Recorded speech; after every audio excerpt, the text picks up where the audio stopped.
So nitric oxide plays a critical role in oral health, whether it's the antibacterial and antimicrobial properties. Keep in mind, nitric oxide acts as an antimicrobial molecule. This is why some of our immune cells, like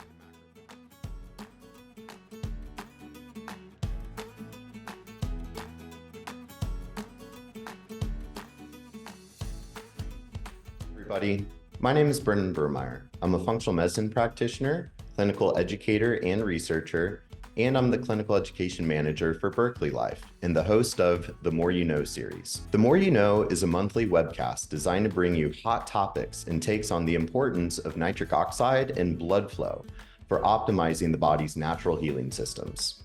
We encourage you to watch, share, and pause the video to take in all of the information. Do you have a topic that you'd like to see us feature? Reach out to us at info@berkeleylife.com. We appreciate you joining us. Now on to the show. Hi, functional friends. Welcome back to the More You Know series. As always, I'm your host, Brendan Vermeire.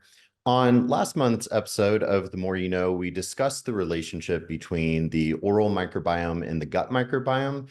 This episode, I wanted to expand upon that a little bit, specifically going a little bit more in depth into this concept of leaky gums and a leaky gut, which I'm sure many of you are very familiar with the concept of leaky gut.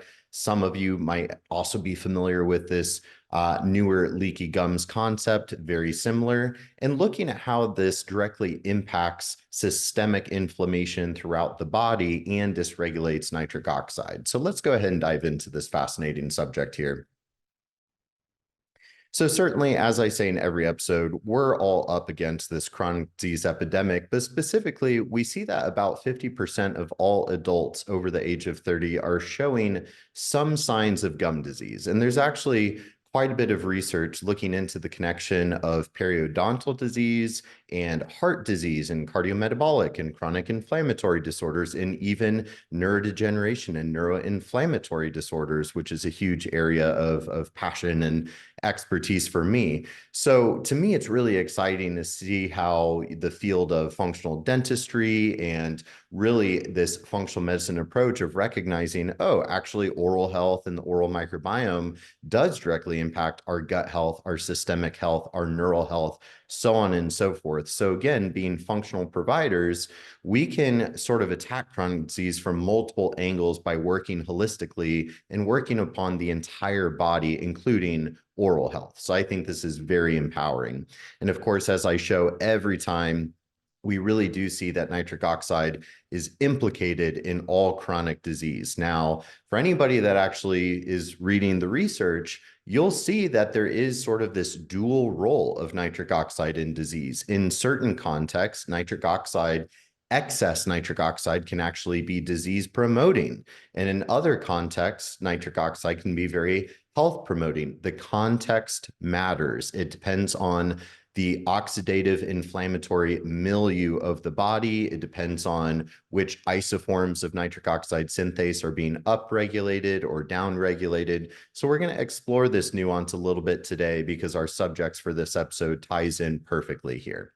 So certainly we all have to appreciate that healthy blood flow is the foundation of overall wellness and health. Of course, nitric oxide in the fitness world, which is what my background is, fitness and nutrition, we've embraced nitric oxide for a long time as a supplement to help you train longer, train harder, recover faster by optimizing blood flow, by optimizing nutrient perfusion, oxygen perfusion, immune trafficking, waste transportation, the list goes on and on and on, right? So of course, this is why we like to think of nitric oxide as this miracle molecule, or I really like to call it the molecule of life, because it's not like humans are the only ones that make and utilize nitric oxide as a signaling molecule. Plants do, microbes do. Even there's theories of nitric oxide helping biology get footing on planet Earth long before humans ever came around, right? But certainly when we look at the role of how nitric oxide is helping with delivering healing molecules to the target tissues and really being a healing molecule unto itself, we want to make sure that we have adequate and proper nitric oxide signaling all day, every day, right? So of course, just to refresh your memories for those of you that maybe are tuning in for the first time or still learning these concepts, just to keep it simple, we have our two major nitric oxide pathways. The more traditionally studied nitric oxide synthase pathway, our endogenous enzyme-driven pathway, where we're using L-arginine as our amino acid substrate, and then a lot of cofactors, molecular oxygen, bioterin, NADPH, glutathione, so on and so forth. And we use all of these in order to manufacture that gas or that gasotransmitter that is nitric oxide with half-life of about 3 milliseconds, right? Now, of course, then nitric oxide will very quickly become oxidized into nitrite or nitrate, which is sort of like the storage form of nitric oxide, if you will. They're more stable molecules, longer half-lives. So this nitrate pathway has gone long underappreciated and overlooked, but research in the past 10 to 15 years has really elucidated this nitrate pathway really seems to be our primary and dominant way to produce nitric oxide in the body through the reduction of nitrate to nitrite to nitric oxide. And as I just said, though, because nitric oxide is this pleiotropic redox biochemistry molecule, it can be oxidized and reduced, gaining and losing electrons to maintain what we would call redox homeostasis, which is a deep level of biochemistry that underlies a lot of the physiological concepts that we spend most of our time talking about, right? So this is where all of the science is going these days, because there's many things that can go wrong with the nitric oxide synthase pathway. For one, we can have, and let me actually go to the graphic that I created that breaks all this down more comprehensively. So certainly, with some of the things that can go wrong with the nitric oxide synthase pathway, for one thing, there are a number of NOS single nucleotide polymorphisms, or SNPs, featured over here. NOS1, NOS2, NOS3. There's SNPs identified for all three. I'm sure as time goes on, we'll identify many more SNPs. And some of these SNPs are associated with decreased functionality of the NOS enzyme. So for example, neuronal nitric oxide synthase polymorphisms are more so associated with neuropsychiatric disorders or neurodevelopmental disorders, whereas inducible nitric oxide synthase polymorphisms are more associated with inflammatory conditions or risk of infection if we have a faulty iNOS. NOS3 or endothelial nitric oxide synthase polymorphisms are more so associated with cardiovascular risk, because our endothelial NOS is really what is producing that nitric oxide to allow for vasodilation within the endothelium and the vasculature, or also the lymphatic endothelium as well, right? So we have these NOS polymorphisms that can decrease the NOS enzyme functionality. We have different inhibitory factors. We have inducing factors. What if we're lacking some of the major cofactors? What if we're hypoxic, right?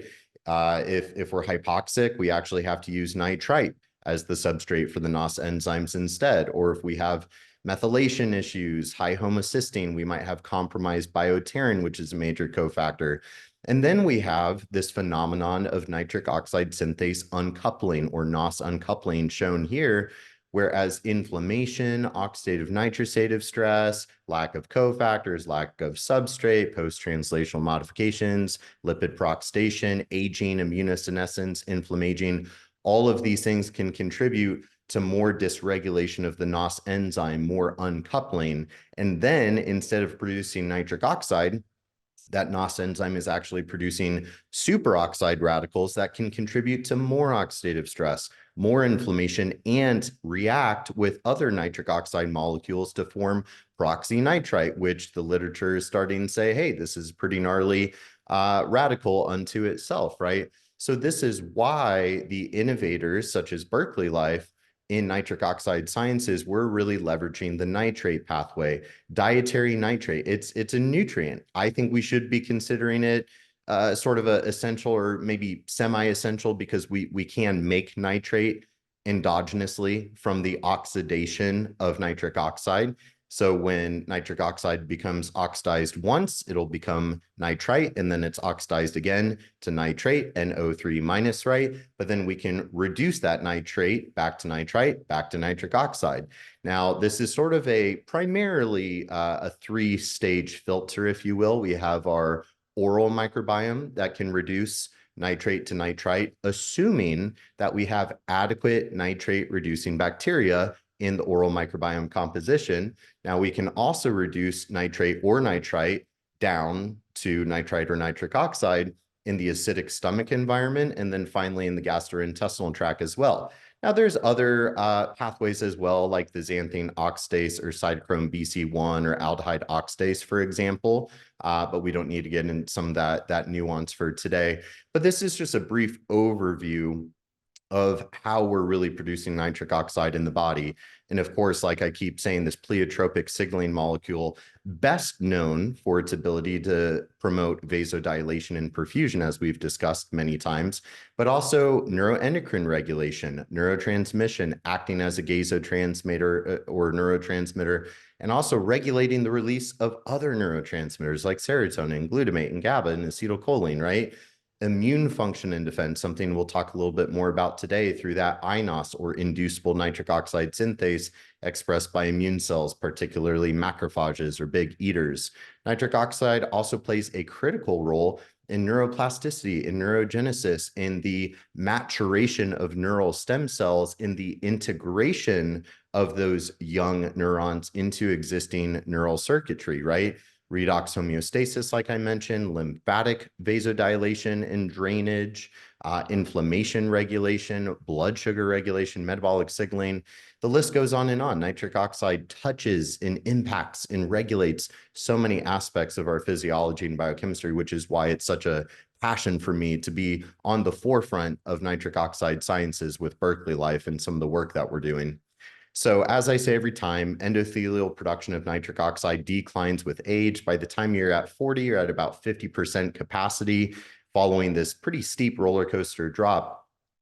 Now, this is under normal physiological circumstances. And of course, unfortunately, with about 88% of the American population being considered metabolically ill, this is speeding up a lot faster. Heck, I mean, these days we have children under the age of 10 being diagnosed with type 2 diabetes and obesity and metabolic syndrome. So it's not just a matter of aging, it's also a matter of chronic disease. Anybody that has a chronic condition, we can assume that they're going to have dysregulated nitric oxide in general, right? They have higher levels of oxidative stress, higher levels of inflammation, metabolic dysregulation, the list goes on and on and on, right? So really, in my personal opinion, professional opinion, the only people that really would benefit from an arginine or citrulline and cofactor-based nitric oxide supplement are individuals that are young and metabolically healthy. If they're not metabolically healthy, if they have chronic disease, and especially as they're getting older and going through immunosenescence and inflammation, that nitric oxide synthase is going to become more and more dysregulated and uncoupled, right? So this is why I think it is absolutely the way to go to be leveraging dietary nitrate supplementation instead, which is what we focus on at Berkeley Life with our Nitric Oxide Foundation. So why focus on nitric oxide clinically? Because it supports healthy physiology and biochemistry at large, and certainly can read the slide to look at some of the many health benefits of promoting healthy nitric oxide. We have to have adequate nitric oxide signaling all day, every day, just like methylation, right? Methylation is a biochemical process that's going on billions of times per second in every cell of the body, right? So we want to make sure we're supplying the body with the nutrients it needs to facilitate those methyltransferase reactions. It's the same concept with nitric oxide or really any other biochemical pathway in general, right? So certainly I like to say, if you have a pulse, nitric oxide is for you, right? Which I think is clever and fun. So some of the many signs and symptoms that you're probably seeing in your practice every day, every week, whether it's chronic fatigue and low stamina, neuropsychiatric complaints, brain fog, peripheral neuropathy, numbness, chest pain, cold fingers and toes, sexual dysfunction, hormone imbalances, air hunger, the list goes on and on and on, right?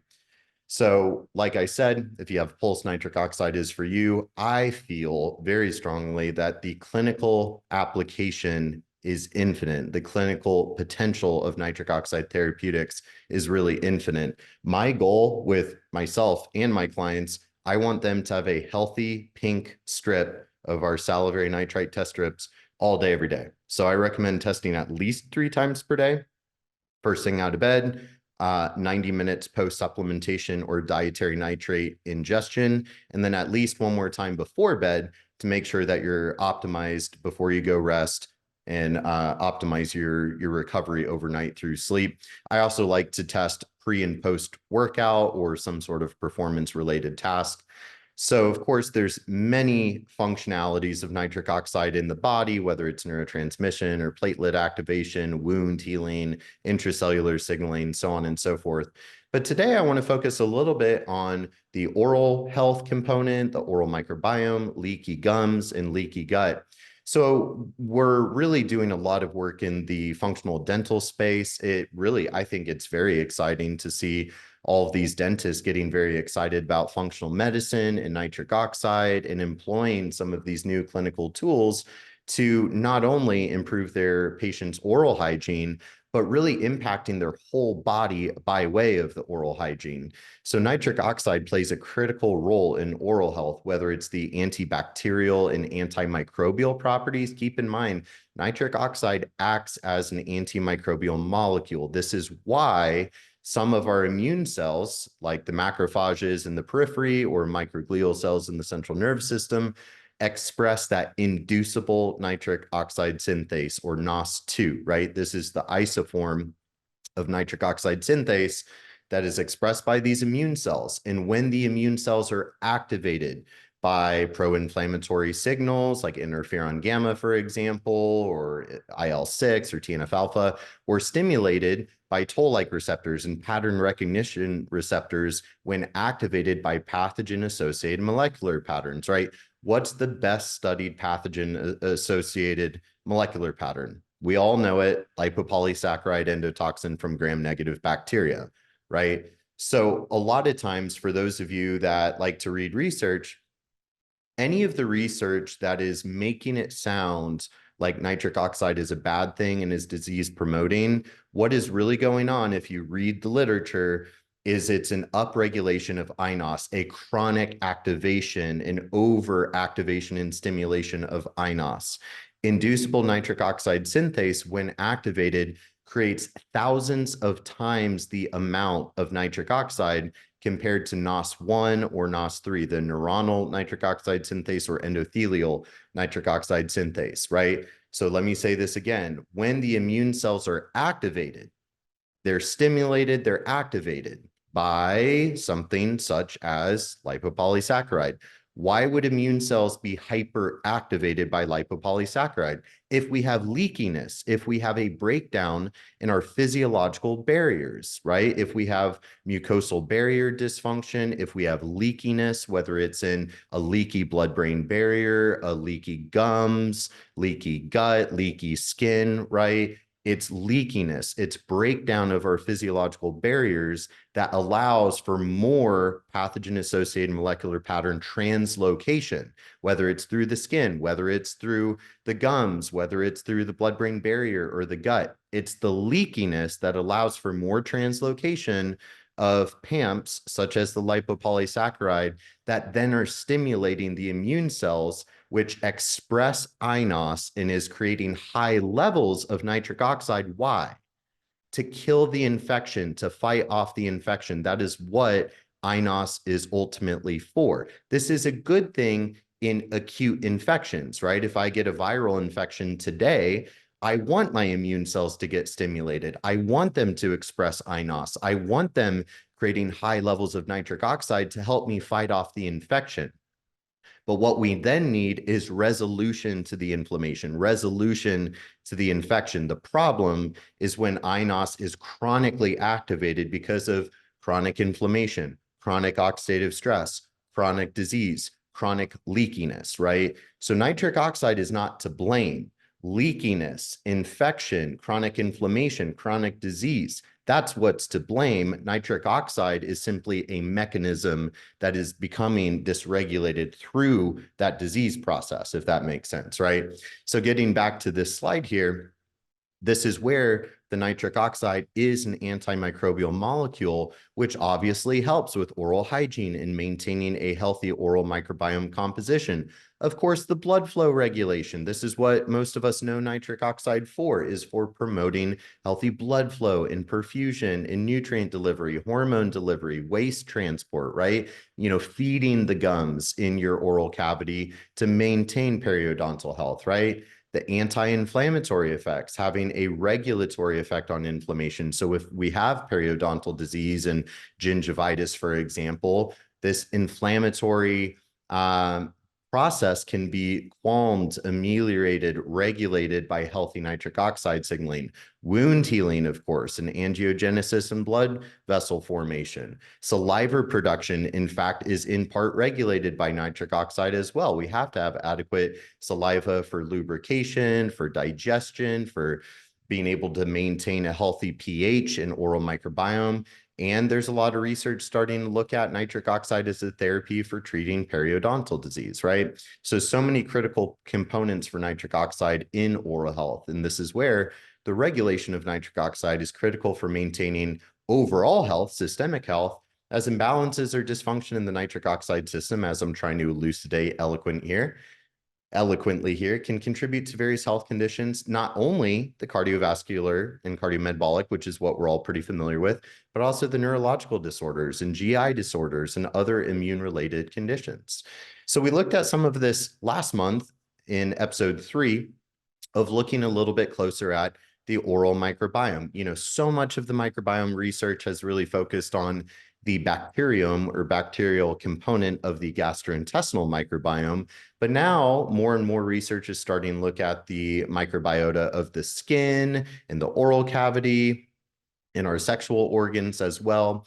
So simply looking at this ecosystem of microbes that reside in the oral cavity and all the different factors that might alter the composition of that oral microbiome, right? So this is just all review here.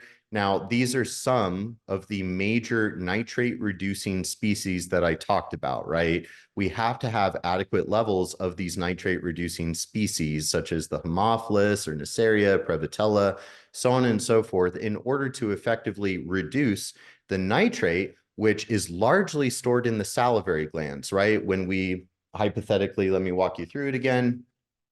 If I take 1 or 2 capsules of the nitric oxide foundation and I swallow 2 capsules of all that dietary nitrate, it's going to drop down into my acidic stomach. Some of it might be reduced to nitrite or nitric oxide in the stomach. Some of it will get down into the intestines as nitrate or nitrite. Some of it might be reduced there. Some of that nitrate might be absorbed in the intestines. And then that nitrate that's circulating in the blood will circulate up to the salivary glands, and it's stored at 10 times the concentration in the salivary gland compared to the blood, which is why one could argue, I could argue, the literature is starting to show that saliva actually might very well be the absolute best way to assess for nitrite and nitric oxide status, using salivary nitrite as essentially a surrogate marker, because we can't measure nitric oxide directly, as half-life of 3 milliseconds. It's a gas that's very quickly gone. So that nitrate stored in your salivary glands, when saliva is interjected into the oral cavity, some of that nitrate will interact with some of these nitrate reducing bacteria and be reduced to nitrite, which is what we're measuring on the test strip, right? So we're supplementing with nitrate, we're testing salivary nitrite, and all of this is to promote healthy nitric oxide signaling, right? So this is where the nitrates themselves act as a prebiotic or have prebiotic-like effects. So the nitrate that we're consuming through our diet, lots of dark green leafy things or beets or celery, whatever produce you're consuming or using the nitrate supplementation, the nitrate does have prebiotic-like effects both in the oral cavity and the gastrointestinal microbiome as well. Now, obviously, if you're swallowing capsules, it's not going to touch or interact with your oral microbes, which is why we created our new nitrate prebiotic gum. So we put the nitrate in a gum matrix so that way people can chew on the gum and allow that nitrate in the gum to have its prebiotic effect locally in the oral cavity to promote the proliferation of our nitrate reducing species. Plus, of course, then some of that nitrate is going to be reduced into nitrite or nitric oxide as well. So this is just a good schematic breaking down what I just detailed as far as the way by which we're going to consume nitrate from our food and circulate it all through the body back to the salivary glands and have this salivary nitrate recycling mechanism that I depicted here. Now, so many millions of Americans do have compromised oral microbiome health, right? Of course, processed food, antiseptic chlorhexidine-based mouthwash, fluoride toothpaste, smoking, vaping, chronic disease, so on and so forth. There's many reasons why so many Americans have a defective, dysbiotic oral microbiome and gut microbiome. Now, this is where it gets kind of cool and interesting, as if it's not already cool and interesting by this point in the conversation. Let me get my face out of the way because I want you guys to be able to see this awesome diagram straight out of the research here. So scientists and researchers are really starting to look at how these periodontal pockets are actually a very susceptible place for this leakiness that we're all very familiar with this concept of leakiness. Leaky gums is kind of what we're talking about right now. And this schematic actually does a good job of showing the intestinal epithelium. So this is our leaky gut that we're all very familiar with and trained in. We've got our claudin and zonulin and occludin, cadherin, so on and so forth, all these tight junction proteins that keep our enterocytes nice and tight, nice and intact, right? So we're all familiar with what happens when we have damaged enterocytes, a compromised mucosal barrier, leaky gut. So then this diagram D here is illustrating the periodontal pocket with the gingival sulcus and how this region is actually very susceptible to leakiness here. So it's zooming in here. This is the top schematic. And then if it's a little confusing, so you can pause to take a closer look or zoom in, do whatever you need to. But we can get a lot of translocation of pathogen-associated molecular patterns or dysbiotic oral bacteria that then can leak down into the body, into the bloodstream. And of course, then, think about how close that circulation and all these inflammatory mediators are directly to the brain, which is where this, it's not even really emerging. I think well over 100 or 200 years ago, scientists and researchers were starting to postulate, maybe treating oral disease can actually treat neurodegeneration and mental illness, right? And now we're just getting more and more research that is elucidating some of the physiological mechanisms by which this could happen. And it's the same idea as leaky gut. It's just talking about in your gums as well in that oral microbiome, right? And of course, the oral microbiome has a direct impact on the composition of the gut microbiome.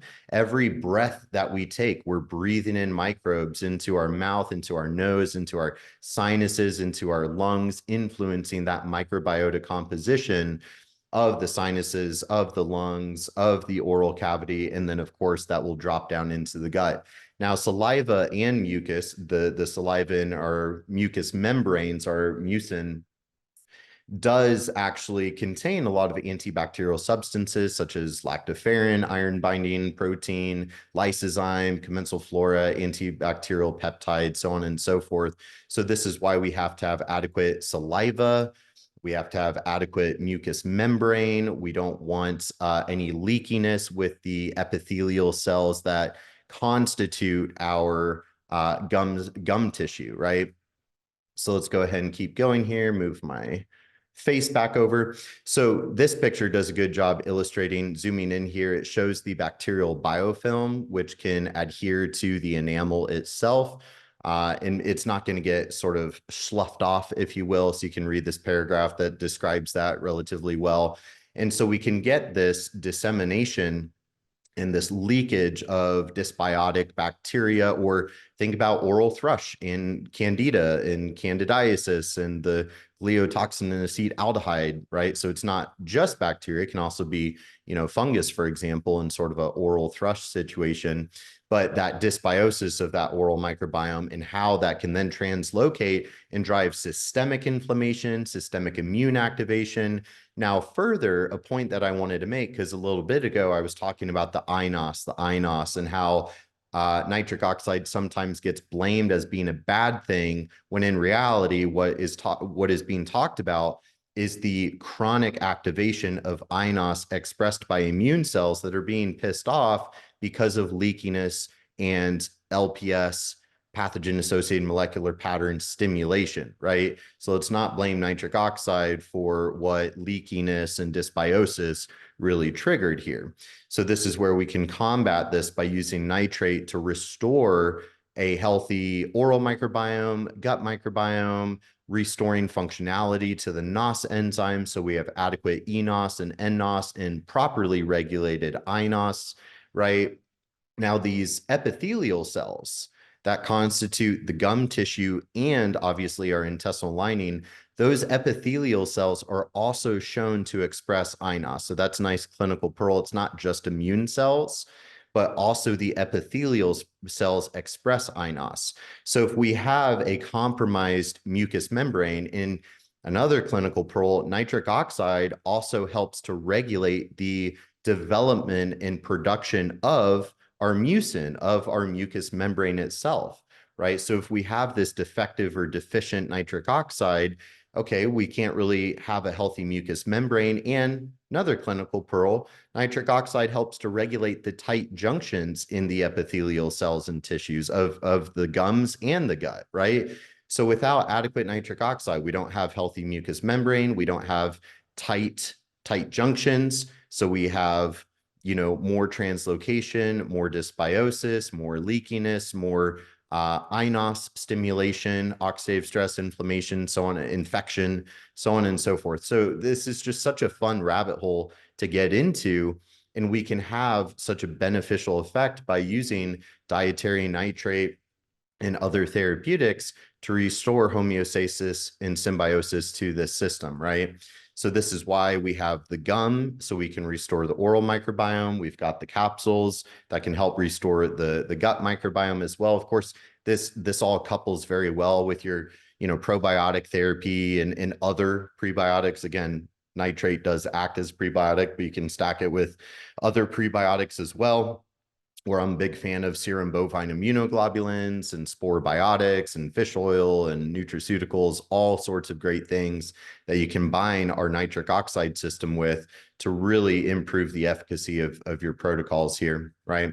So looking a little bit further, let's skip through a couple slides because we've already talked about that extensively. I got a little bit ahead of myself, but just to then reiterate, so now we're looking more so at the gastrointestinal microbiome and the gastrointestinal epithelium as well. But this really encompasses what I was talking about with nitric oxide stimulating mucus secretion.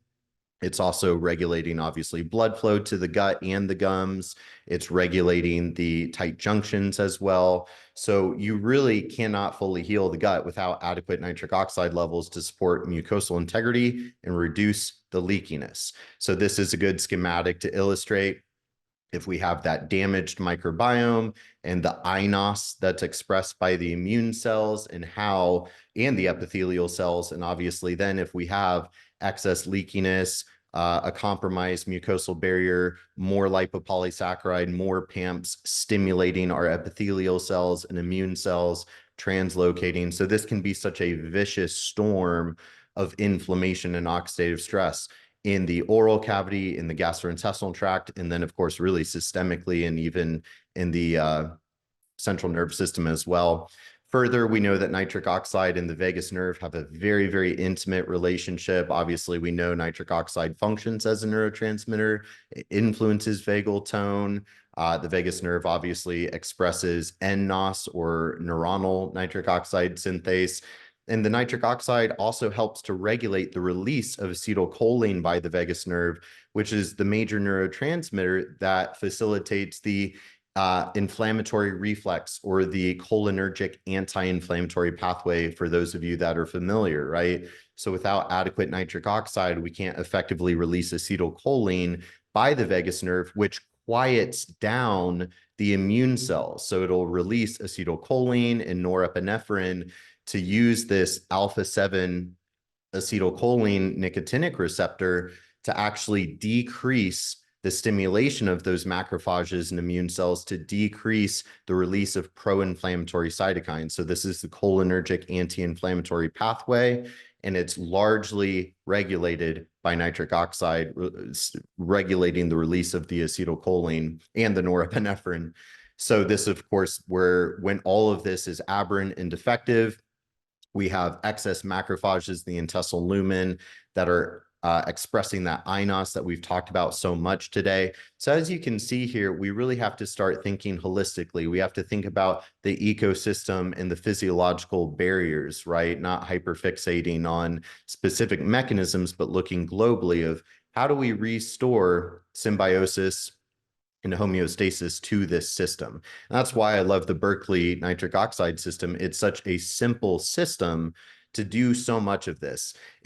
We can couple this with any other, pharmaceutical, nutraceutical, specialty diets, or whatever, however you like to practice, however you like to treat your patients or serve your clients. This is such an easy system to integrate into your programs, into your protocols, to help your patients and clients feel better faster, simply by leveraging the healing power of nitric oxide. So we can do this by testing the salivary nitrite. I, again, recommend at least 3 test strips per day. We want a solid pink test strip all day, every day, in my opinion, and making sure that we're building that nitrate reservoir with the nitric oxide foundation. And of course, we can always balance their oral microbiome with our new prebiotic nitrate gum while supplying an extra bit of nitrate for that nitric oxide boost, right?